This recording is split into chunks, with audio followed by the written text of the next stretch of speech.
Desde Suecia, una banda inició su camino con la intención de convertirse en la banda de black metal más extrema y blasfema de la historia, caracterizada por ritmos de batería inhumano y una temática que salta de la oscuridad satánica a la crudeza de la Segunda Guerra Mundial, optando por usar el nombre de una deidad babilónica. Su historia es una resistencia absoluta al sobrevivir a las censuras, prohibiciones en aeropuertos y cambios de vocalistas traumáticos, manteniéndose fieles a un sonido que suena como el fin del mundo. Son los generales de un ejército que nunca se retira. Esta es la reseña del póster de la banda Marduk. En 1990 surgió la banda en Suecia bajo el mando del guitarrista Morgan Steinmeier, quien ya se encontraba empapado por el naciente black metal noruego, pero su mentalidad estaba enfocada en crear una banda que superara a las demás en blasfemia y agresividad. Para ese entonces, la banda Dark Funeral ya comenzaba a tener fuerza dentro de la escena. Marduk inmediatamente escaló posiciones en el underground europeo gracias a una intensidad que mostraban en las presentaciones en vivo que pocas bandas podían igualar. Pero tuvieron que enfrentar grandes conflictos debido a la temática de sus letras, en donde Morgan se obsesionaba con la historia militar, por lo que la banda fue acusada repetidamente de tener simpatías con políticas extremas, algo que ellos siempre han negado, afirmando que solo narran la fealdad de la guerra. No faltó quien los acusó de ser nazis ante el repetido uso de la cruz de hierro y el águila imperial en las portadas de sus discos. El primer demo, Fuck Me Jesus, marcó la tendencia que tomaría la banda, pues realmente se enfocaron en atacar la religión presentando una portada de una mujer masturbándose con un crucifijo, la cual inmediatamente llamó la atención de los fanáticos del black metal europeo.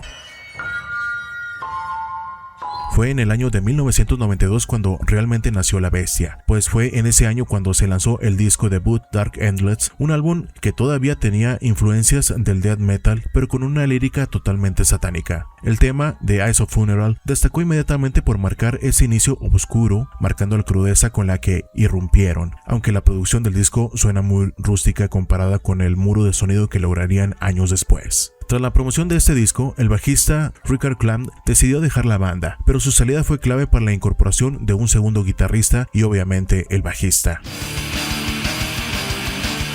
La salida de los miembros no pararon, pues en 1993 se lanzó el disco Dose of the Unlight, un álbum en donde la banda empezó a definir su estilo más acelerado y melódico, y eso quedó demostrado con el tema Undarknet Wind, pero quedó marcado con la salida de Dread, quien optó por unirse a la banda Edge of Zenith, y tras finalizar su grabación, Devo decidió abandonar el proyecto.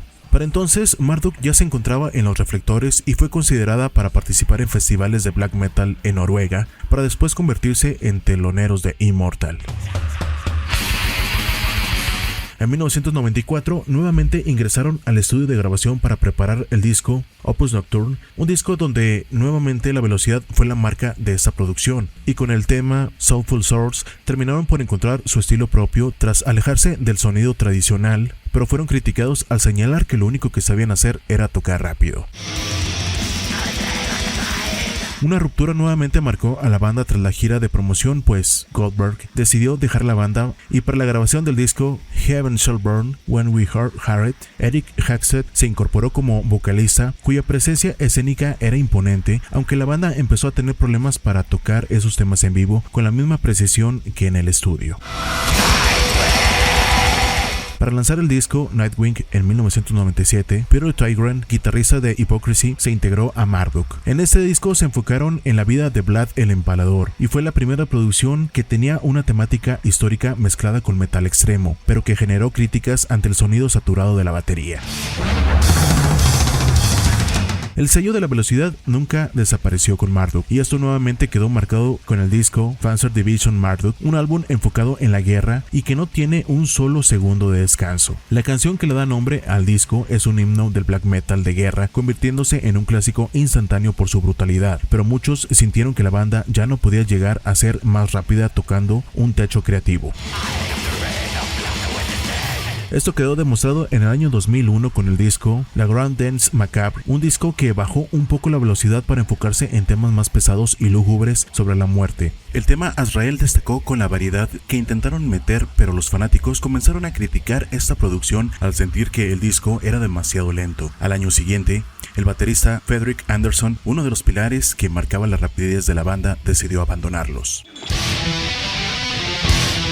En ese año se lanzó el disco Funeral War, que posteriormente cambiaron de nombre a World Funeral, un disco que nuevamente fue marcado por la salida de miembros, pues Legión dejó las voces y el bajista Big Ward se retiró de la banda. Aún así, este disco dejó la joya With Satan and Victory's Weapons, considerada uno de los mejores temas de esta etapa de Marduk, en donde la producción fue más profesional. Pero al final generó dudas entre la crítica y los fanáticos, quienes pensaron que la banda había llegado a su fin tras la salida de pilares fuertes de la alineación.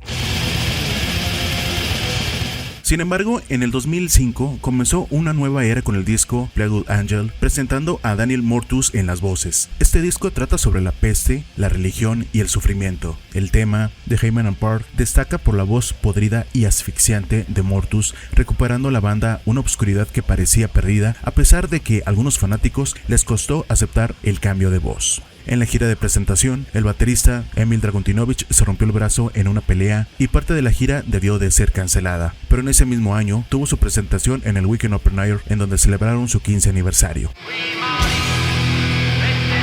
Para el año 2007 salió a la luz el disco El Cuarto 512, un disco mucho más artístico y experimental, con invitados como el ex vocalista Joaquín Goldberg, A. Gustafsson y Alan Averill, vocalista de la banda Primordial, presentando partes musicales lentas que recordaban al metal industrial. La canción Accuser Opposer es de lo más extraño y genial que han hecho. La mejor fue la evolución musical que habían presentado, en donde se alejaron mucho del sonido que los hizo famosos originalmente. El proyecto siguió en el año 2009 con Wormwood, continuando con esa atmósfera de pesadilla y locura. El tema Funeral Down destaca por su pesadez y sirvió para que Mortus se consolidara como una pieza clave en la composición. En el año 2012 sacaron Serpent Sermon, un álbum que regresó a un estilo más directo y agresivo. La canción MAMMON, o Mamón para los mexicanos, es de las más fuertes, presentando un equilibrio entre velocidad y atmósfera, aunque la fórmula empezaba a sentirse un poco predecible. Ya para el año 2015 lanzaron Frontschwein, volviéndose totalmente en la temática de la Segunda Guerra Mundial, en donde la canción The Blonde Beast se hizo muy famoso por su ritmo casi bailable pero oscuro. Lo mejor fue que recuperaron el interés de la gente con temas históricos, pero provocó la censura en varios países por el uso de imágenes de la milicia alemana, lo que le causó cancelaciones de conciertos. En el año 2018 salió Victoria, un disco corto y muy directo, continuando con la estética bélica, pero con un extraño cambio en su estilo musical, el cual quedó plasmado en la canción Werewolf, que da algunos toques del género punk. Su último trabajo hasta ahora es Moment Mori del año 2023, un disco que regresa a temas de muerte y decadencia con una producción inmensa. En el tema Blood of the Funeral demuestra que Morgan sigue teniendo riffs afilados, mostrando la vigencia de la banda tras más de 30 años. Pero la reciente polémica por la salida del bajista Joel Lindholm tras un incidente en vivo, lo que demostró que el grupo sigue teniendo un ambiente interno complicado.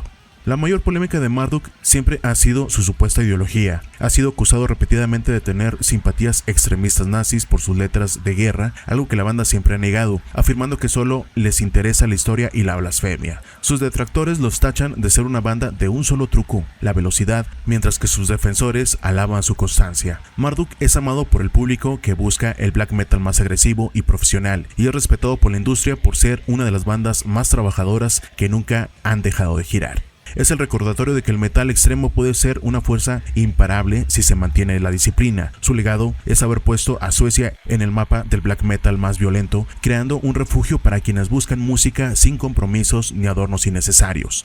Marduk es el batallón que sigue en pie, recordándonos que en la guerra y en la música, la victoria es para quien nunca baja la guardia.